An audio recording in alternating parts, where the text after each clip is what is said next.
Oh, yan. Matapos na mga whale ng bangos. Ay, nahulog yan sa mangga doon. Sampalok naman. Bali ang kamay niya. Oo, sampalok naman yun. bumaba ka na. Yung seaman kanina na mangisda. Ito naman ngayon, nanampalok. Alugin mo pa. Umakyat na ng sampalok. Ayan, ayan! Yun na, naglaglagan ang hinog. Sarap niyan, yung mga lagpak na yan. Ay, grabe. Bay, kaya pala nga, no, alugin? Ano, Lara? Anak mo ba nagda sa kulit? Yan na, yan na. Matamis yan. Matamis yan. Alugin niyo. Matamis yung pan. Yan! Woo! Laglagan. Ang hinog.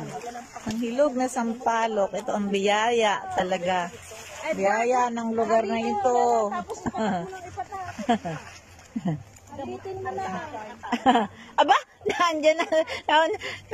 Narinig mo yung laglagan ng sampalok, Peng? Yun na.